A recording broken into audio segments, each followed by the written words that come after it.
Happy birthday! Cried the four old grandparents as Charlie came into their room early the next morning. Charlie smiled nervously and sat down on the edge of the bed.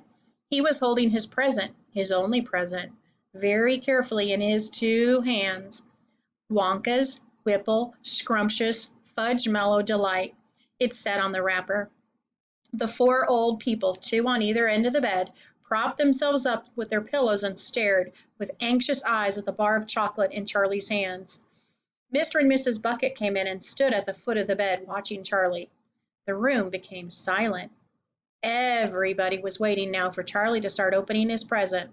Charlie looked down at the bar of chocolate. He ran his fingers slowly back and forth along the length of it, stroking it lovingly. The shining paper made little sharp crackling noises in the quiet room.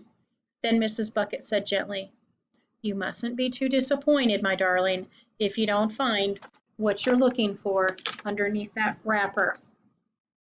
You really can't expect to be as lucky as all that." "She's quite right," said Mr. Bucket. Charlie didn't say anything. "After all," Grandma Georgina said, "in the whole wide world there are only 3 tickets left to be found. The thing to remember," Grandma Georgina said, "is that whatever happens, you'll still have the bar of chocolate." "Wonka's Whipple Scrumptious Fudge Mellow Delight," cried Grandpa George. "It's the best of them all. You'll love it." "Yes," Charlie whispered, "I know." "Just forget all about those golden tickets and enjoy the chocolate," Grandpa Joe said. "Why don't you do that?"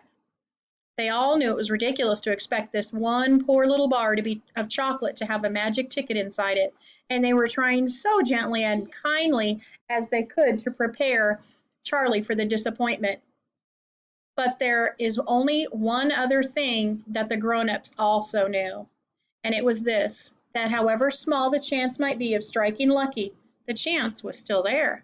The chance had to be there. This particular bar of chocolate had as much chance as any other of having a golden ticket, and that's why all the grandparents and parents in the room were actually just as tense and excited as Charlie, although they were pretending to be very calm. "You better go ahead and open it up, or you'll be late for school," Grandpa Joe said. "You might as well get it over with," Grandpa George. Grandpa George. "Open it up, my dear," Grandma Georgina said. "Please open it up. You're making me jumpy." Very slowly, Charlie's fingers began to tear open one small corner of the wrapping paper. The old people in the bed all leaned forward, craning their scraggy necks. Then suddenly, as though he couldn't bear the suspense any longer, Charlie tore the wrapper right down the middle, and onto his lap there fell a light brown, creamy-colored bar of chocolate. There was no sign of a golden ticket anywhere. "Well, that's that," said Grandpa Joe brightly. "It's just what we expected." Charlie looked up. 4 kind old faces were watching him intently from bed. He smiled at them, a smile that was sad. And then he shrugged his shoulders and picked up the chocolate bar and held it out to his mother and said, "Here, Mother, have a bit. We'll share it. I want everybody to taste it." "Certainly not," his mother said, and all the others cried, "Oh, no, no, we wouldn't dream of it. It's all yours." "Please," begged Charlie, turning around and offering it to Grandpa Joe. But neither he nor anyone else would take even a tiny bit.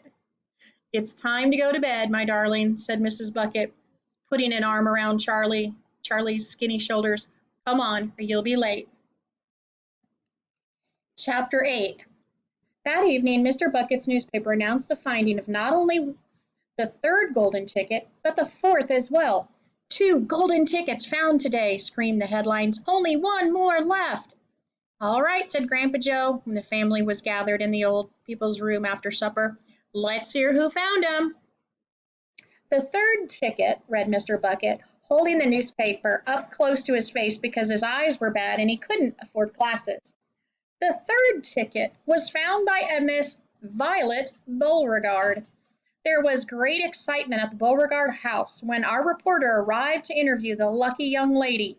Cameras were clicking and flash bulbs were flashing, and people were pushing and jostling and trying to get a bit closer to the famous girl.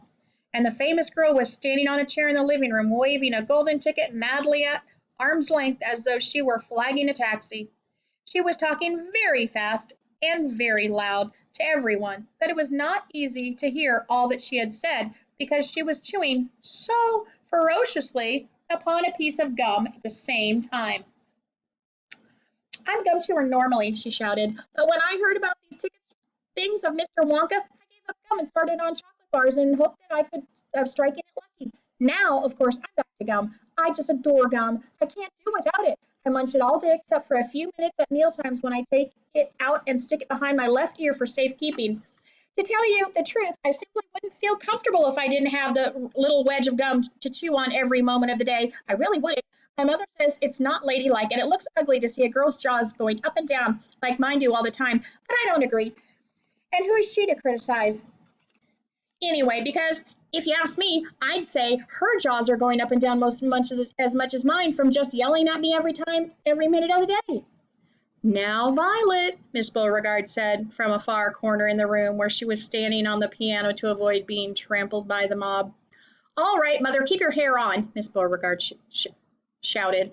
And now, she went on, turning to the reporters again, as it may interest you to know that this piece of gum I'm chewing right at this moment, this one, I've been working on for over 3 months solid. That's a record. That is, it's beaten a record held by my best friend, Miss Cornelia Princemetal, and she was furious. At my most treasured possession now, this piece of gum is. At nighttime, I just stick it on the end of my bedpost, and it's as good as ever in the mornings. A bit hard at first, maybe as soon as it softens up again, I've given it a few good chews. But I started chewing it from for the world record. I used to change a piece of gum once a day. I used to do it in our lift on the way home from school. Why a lift? Because I liked a sticky, gooey piece that I just finished on one of the control buttons. When she says a lift, she's talking about an elevator. And she's sticking them on the control buttons when she switches her gum. Then the next person who comes along presses a button, gets my old gum on the end of their finger. And what a racket they kick up about it. You get the best results with women who have expensive gloves on. Oh, yes, I'm thrilled to go to Mr. Wonka's factory, and I understand that afterwards he's going to give me enough gum to last me for the rest of my whole life. Whoopee! Hooray! Beastly girl, said Grandma Josephine. Despicable, said Grandma Georgina. She'll come to a sticky end one day, chewing all that gum. You'll see if she doesn't. Now let me see, said Mr. Bucket, peering at the newspaper again. Ah, yes, here we are. The fourth golden ticket, he read, was found by a boy called Mike TV. Another bad lot, I'll be bound, muttered Grandma Josephine. Don't interrupt, Grandma, said Miss Bucket. The TV household, said Mr. Bucket, going on with his reading, was crammed just like all the others, with excited visitors when our reporters arrived. But young Mike TV, the lucky winner, seemed extremely annoyed by the whole business.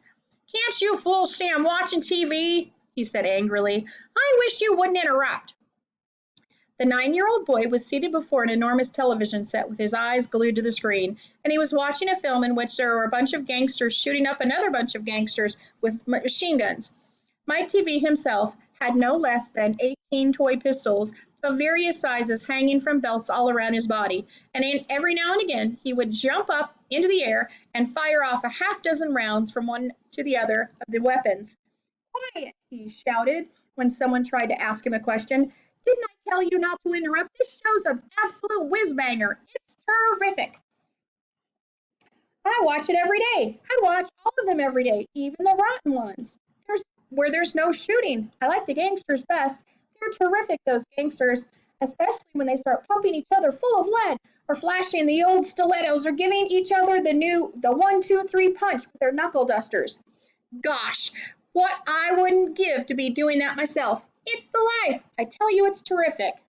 That's quite enough, snapped Grandma Josephine. I can't bear to listen. Nor me, said Grandma Georgina. Do all children behave like this nowadays? Like these brats we've been hearing about? Of course not, said Mr. Bucket, smiling at the old lady in bed. Some do, of course. In fact, quite a lot of them do, but not all. And now there's only one ticket left, said Grandpa George. Quite so, sniffed Grandma Georgina, and just as sure as I'll be having cabbage soup for supper tomorrow, that ticket will go to some nasty little beast who doesn't deserve it at all.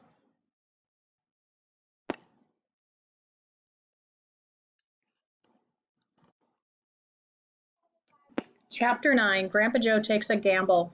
The next day, when Charlie came home from school and went to see his grandparents, he found that only Grandpa Joe was awake. The other three were all snoring loudly. Shh, whispered Grandpa Joe, and he beckoned Charlie to come closer. Charlie tiptoed over and stood beside the bed. The old man gave Charlie a sly grin, and then he started rummaging under his pillow with one hand. And when the hand came out again, there was an ancient leather purse clutched in his fingers. Under cover of the bedclothes, the old man opened the purse and tipped it upside down. Out fell a single silver sixpence. That's the type of money they had then in England. It's my secret hoard, he whispered. The others don't know I have it, and now you and I are going to have one more fling at finding that last ticket. How about it, hey? You'll have to help me, though. Are you sure you want to spend your money on that, Grandpa? Charlie asked.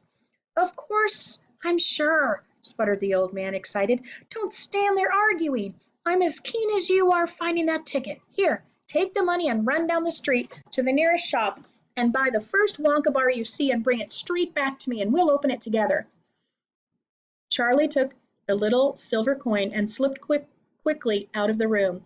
In 5 minutes he was back. Have you got it? Whispered Grandpa Joe, his eyes shining with excitement. Charlie nodded and held out the bar of chocolate. Wonka's Nutty Crunch Surprise, it said on the wrapper. Good, said the old man, sitting up in the bed and rubbing his hands. Now, come over here and sit close to me and we'll open it together. Are you ready? Yes, said Charlie, I'm ready. All right, tear off the first bit. No, said Charlie, you paid for it, you do it. The old man's fingers were trembling, most trembling as they had fumbled with the wrapper. We don't have a hope, really, he whispered, giggling a bit. You do know we don't have any hope, right? Yes, said Charlie, I know that. They looked at each other and both started giggling nervously. Mind you, said Grandpa Joe, there's just that tiny chance that we might be the one, don't you think? Yes, said Charlie, of course. Why don't you open it, Grandpa? All in good time, my boy, all in good time. Which end do you think we ought to open first? The corner, the one furthest from you. Just tear off a tiny bit, but not quite enough for us to see anything. Like that? Said the old man. Yes, now a little more. You finish it, said Grandpa Joe. I'm too nervous. No, Grandpa, you must do it yourself. Very well, then. Here goes. He tore off the wrapper. They both stared at what lay underneath. It was a bar of chocolate. Chapter 10. The family begins to starve. During the next 2 weeks, the weather turned very cold. First came the snow. It began very suddenly one morning, just as Charlie Bucket was getting dressed for school. Standing by the window, he saw the huge flakes drifting slowly down out of the icy sky that was the color of steel. By evening, it lay 4 feet deep around the tiny house, and Mr. Bucket had to dig a path from the front door to the road. After the snow, there came a freezing wind that blew for days and days without stopping. And oh, how bitter cold it was! Everything that Charlie touched seemed to be made of ice, and each time he stepped outside the door, the wind was like a knife on his cheeks. Inside the house, little jets of freezing air came rushing in through the sides of the windows and under the doors, and there was no place to go to escape them. The 4 old ones had lay silent and huddled in their bed, trying to keep the cold out of their bones. The excitement over the golden tickets had long since been forgotten. Nobody in the family gave a thought now to any of it except the 2 vital problems of trying to keep warm and trying to get enough to eat. There is something about very cold weather that gives one an enormous appetite. Most of us find ourselves beginning to crave rich, steamy stews and hot apple pies and all kinds of delicious warm dishes. And because we are all a great deal luckier than we realize, we usually get what we want, or near enough. But Charlie Bucket never got what he wanted because the family couldn't afford it. And as the cold weather went on, he became ravenously and desperately hungry. Both bars of chocolate, the birthday one and the one Grandpa Joe had bought, had long since been nibbled away, and all he got now were those